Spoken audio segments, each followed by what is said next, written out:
Hello friends बर्तमान discussion करिबा +3 fourth semester Odia honours core 9 रो unit 4 आज आलोचनार विषय वस्तु होची यूनिट 4 रो दीर्घ उत्तरमूलक प्रश्न बा लॉन्ग क्वेश्चन संबंध रे एठारे माने आलोचना करिबा पूर्वरु अनेक गुड़िए वीडियो अपलोड हो सारी अच्छी तो आपण मैंने चैनल टीर प्लेलिस्ट को जाई समस्त वीडियो देखिपारे वीडियोटी को स्किप न करी संपूर्ण रूपे देखिया निमंते चेष्टा करंतु जदि स्किप करिक देखिबे वर्तमान आलोचनार विषय वस्तुटी सठिक रूप से बुझीपारे नाही। तो प्रश्नटी कौन अटे देखिए प्रश्नटी हूँ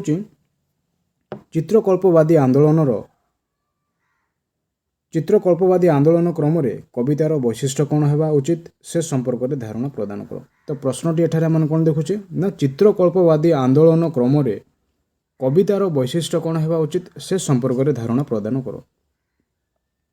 इंग्लैंड रे चित्रकल्पवादर जन्म। तो प्रथमे चित्रकल्पवादर जन्म क्योंठारे आमने देखा पाई था ना इंग्लैंड रे।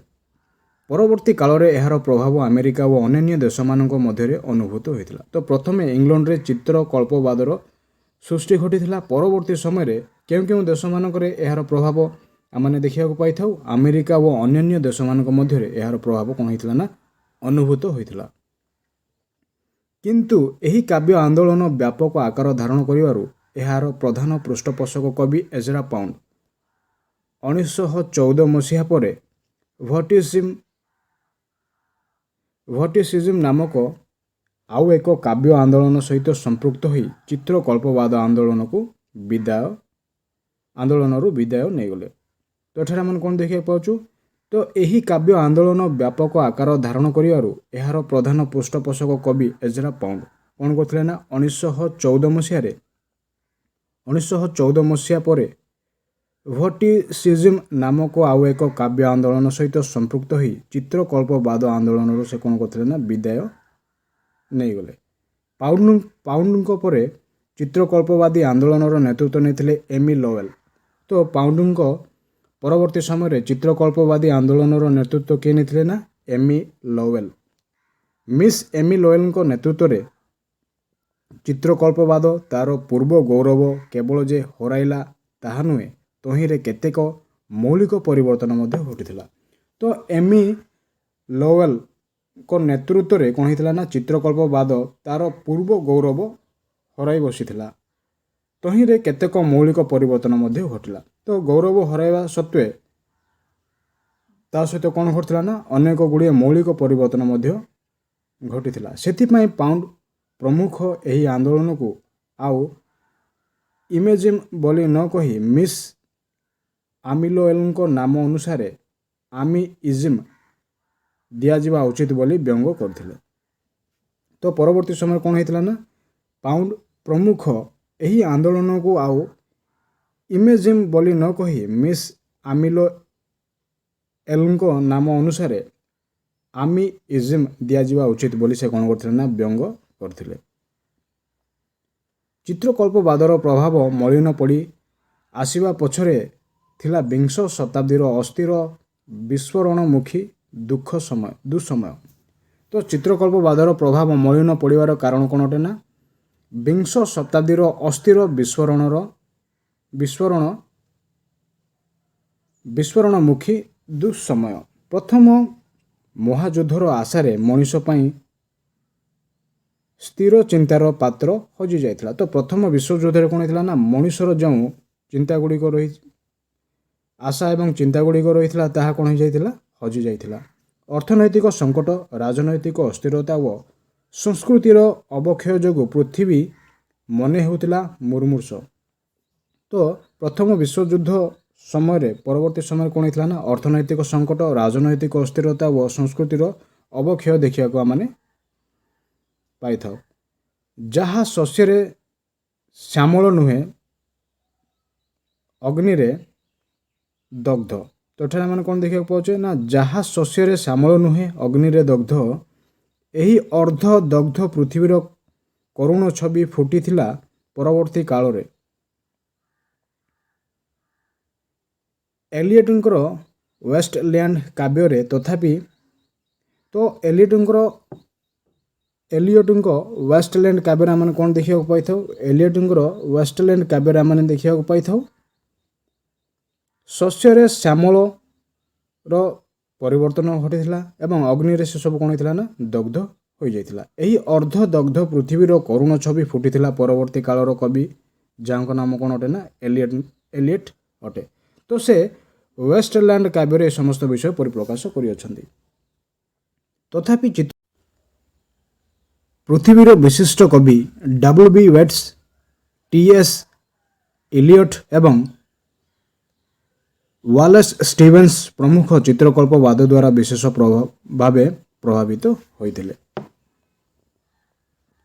ଏହାର ପରବର୍ତ୍ତୀ ସମୟରେ 7 ଜଣ ଚିତ୍ରକଳ୍ପବାଦୀ କବିଙ୍କର କବିତାର ଏକ ସଂକଳନ 1915 ମସିହାରେ ସମ୍ ଇମେଜିଷ୍ଟ ପଏଟ୍ ନାମରେ ପ୍ରକାଶିତ କରିଥିଲେ। ଏହାର ପରବର୍ତ୍ତୀ ସମୟରେ 7 ଜଣ ଚିତ୍ରକଳ୍ପବାଦୀ କବିଙ୍କର କବିତାର ଏକ ସଂକଳନ କେଉଁ ମସିହାରେ ପ୍ରକାଶିତ ହୋଇଥିଲା ନା 1915 ମସିହାରେ ପ୍ରକାଶିତ ହୋଇଥିଲା।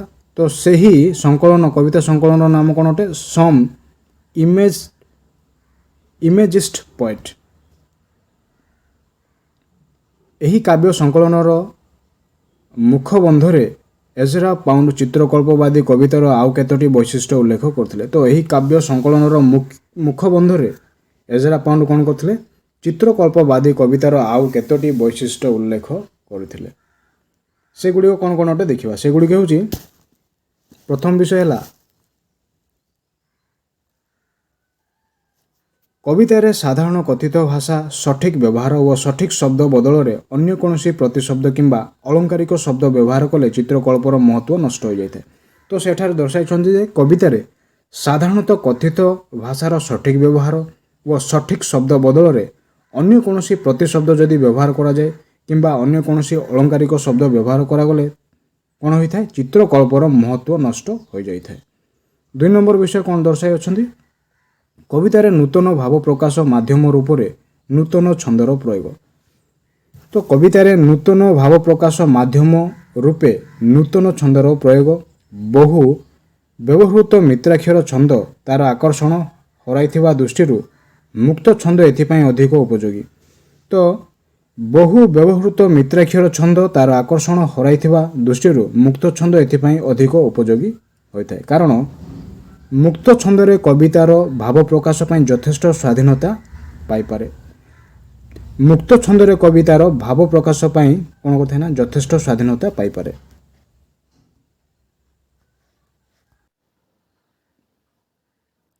ତିନି ନମ୍ବର ବିଷୟଟି ହେଉଛି କବିତାର ବିଷୟବସ୍ତୁ ନିର୍ବାଚନରେ କବି ପୂର୍ଣ୍ଣ ସ୍ୱାଧୀନତା ଅପରିହାର୍ଯ୍ୟ। ତ କବିତାର ବିଷୟବସ୍ତୁ ନିର୍ବାଚନରେ କବିର କ'ଣ ଅଟେ ନା ପୂର୍ଣ୍ଣ ସ୍ୱାଧୀନତା ଅପରିହାର୍ଯ୍ୟ ଅଟେ। ଆମେ ଆଧୁନିକ ଜୀବନର କଳାତ୍ମକ ମୂଲ୍ୟବୋଧର ପ୍ରଗାଢ଼ ବିଶ୍ୱାସ ରଖୁ। ତ ଆମେ କ'ଣ କରୁ ନା ଆମେ ଆଧୁନିକ ଜୀବନର କଳାତ୍ମକ ମୂଲ୍ୟବୋଧରେ ପ୍ରଗାଢ଼ ବିଶ୍ୱାସ ରଖିଥାଉ। ଉଡ଼ାଜାହାଜ କିମ୍ବା ଅଟୋମୋବାଇଲ୍ସ ସମ୍ପର୍କରେ ଖରାପ କବିତା ଲେଖିବା ଯେପରି ଭଲ କଥା ନୁହେଁ, ସେହିପରି ଅତୀତ ସମ୍ପର୍କରେ ଭଲ କବିତା ଲେଖିବା କିଛି ଖରାପ କଥା ନୁହେଁ। ତ ଉଡ଼ାଜାହାଜ କିମ୍ବା ଅଟୋମୋବାଇଲ୍ସ ସମ୍ପର୍କରେ ଖରାପ କବିତା ଲେଖିବା ଯେପରି ଭଲ କଥା ନୁହେଁ, ସେହିପରି ଅତୀତ ସମ୍ପର୍କରେ ଭଲ କବିତା ଲେଖିବା କିଛି ଖରାପ କଥା ନୁହେଁ ବୋଲି ଏଠାରେ ଏଜରା ପାଉଣ୍ଡ ଦର୍ଶାଇଅଛନ୍ତି। 4 ନମ୍ବର ପଏଣ୍ଟଟି କ'ଣ ଅଟେ? 4 ନମ୍ବର ପଏଣ୍ଟଟି ହେଲା ଆମ କବିତାରେ ଚିତ୍ରକଳ୍ପ ପ୍ରୟୋଗ କରିବାରେ ବିଶ୍ୱାସ କରୁ।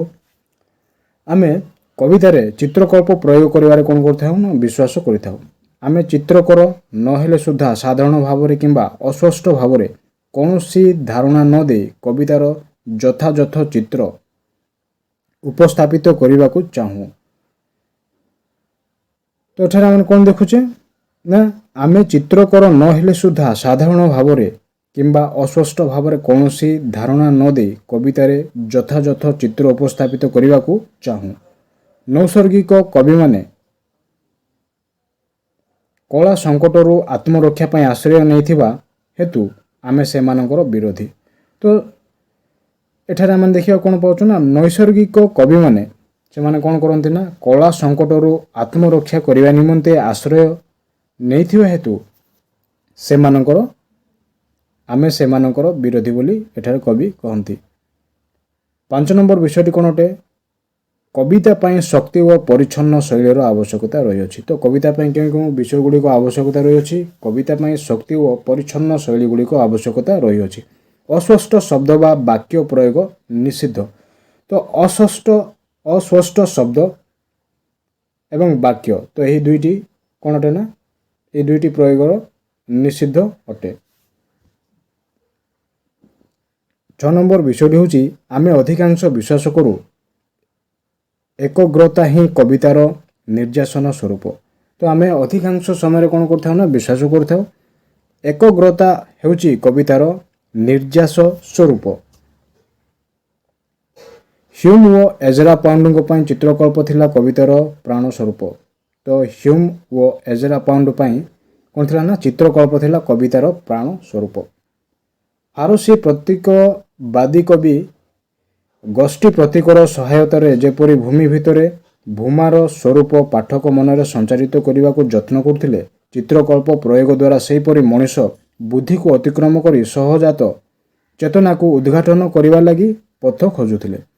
ତ ହ୍ୟୁମ୍ ଓ ଏଜରା ପାଉଣ୍ଡଙ୍କ ପାଇଁ ଚିତ୍ରକଳ୍ପ ଥିଲା କ'ଣ ନା ପ୍ରାଣ ସ୍ୱରୂପ।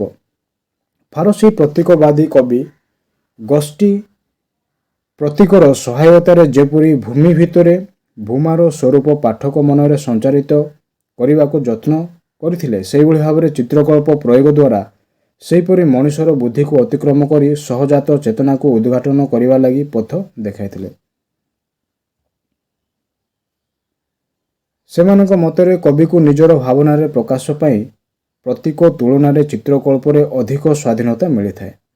ତ ସେମାନଙ୍କ ମତରେ କବିକୁ ନିଜ ଭାବନାରେ ପ୍ରକାଶ ପାଇଁ ପ୍ରତୀକ ତୁଳନାରେ ଚିତ୍ରକଳ୍ପରେ ଅଧିକ ସ୍ୱାଧୀନତା ମିଳିଥାଏ। ଏଥିପାଇଁ ଏଜରା ପାଉଣ୍ଡ ମନ୍ତବ୍ୟ ଦେଇଥିଲେ ଯେ it is better to present one image in a lifetime than to produce voluminous works a few ଡଣ୍ଟସ୍।